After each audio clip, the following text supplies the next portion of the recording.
Isa sa mga pinakamadalas na reminder ni Pope Francis sa mga Katoliko is the idea that the Church does not exist for herself. If the Church gets turned in on herself, sabi niya, she becomes self-referential. Inintroduce niya yung vocabulary na yon. And when the Church becomes self-referential, she deteriorates. Well, this thought applies very well to our parishes. The only way for our parishes to grow is to become missionary and not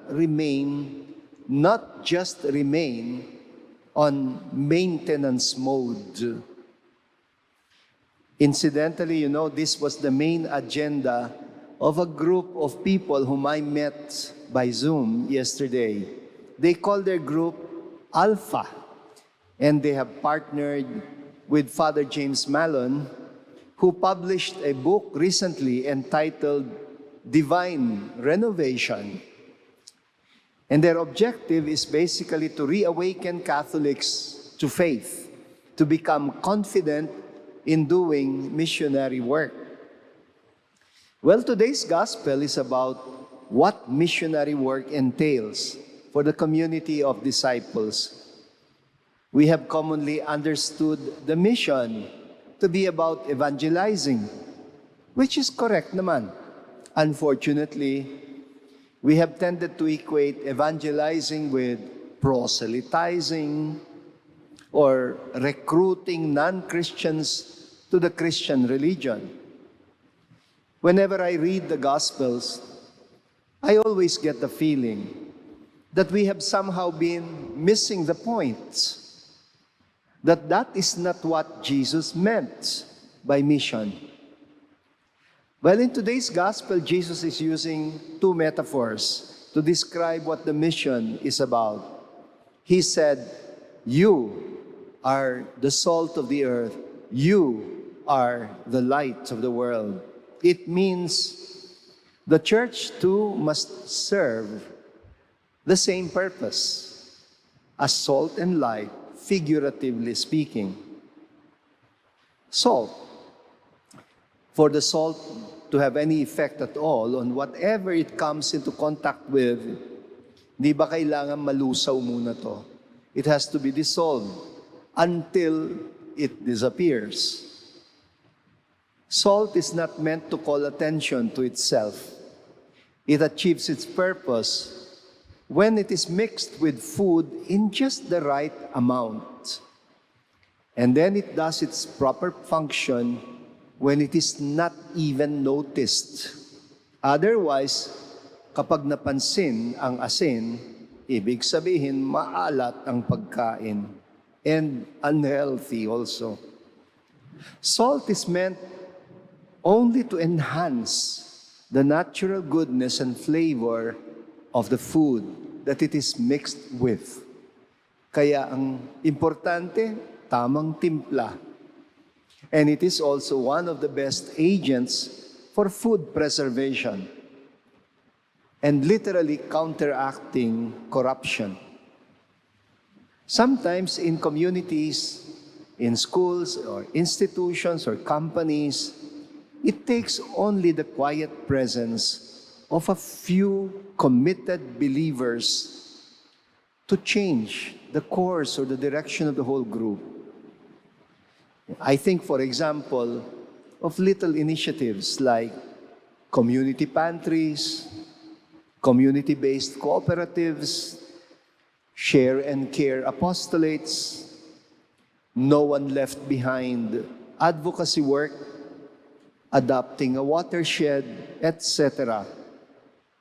When you see how little initiatives can have tremendous transformative effects on society, especially on the lives of the poor, then you understand what Jesus meant about being the salt of the earth.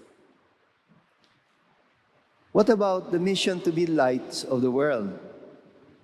Well, it is precisely when it is dark that we are most in need of lights. Like, we'd have a difficulty celebrating this Mass kung brownout. Darkness is a perfect metaphor for people who are broken-hearted, people whose lives are darkened by the shadows of grief, apathy, and helplessness or hopelessness.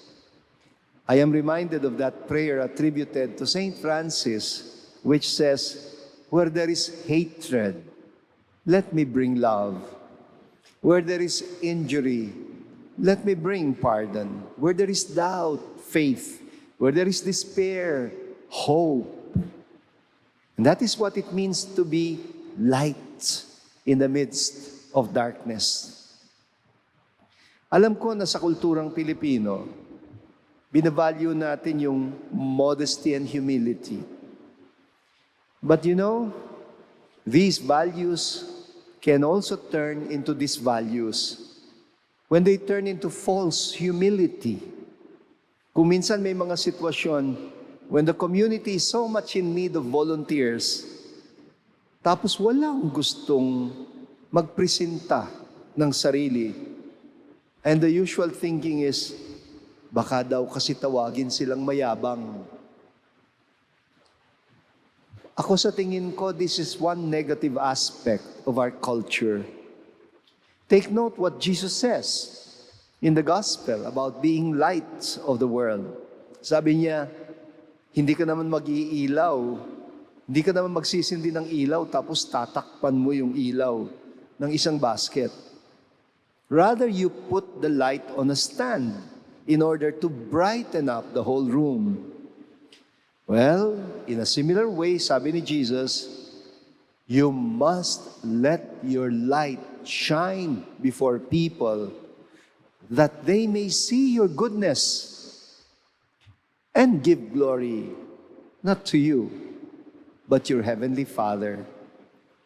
That is what witnessing to the good news of Jesus is really about. To be that quiet, that unobtrusive, but effective, and even transformative presence in society. To call attention, not to ourselves, but to God's goodness, only to God's goodness at work in us and at work through us.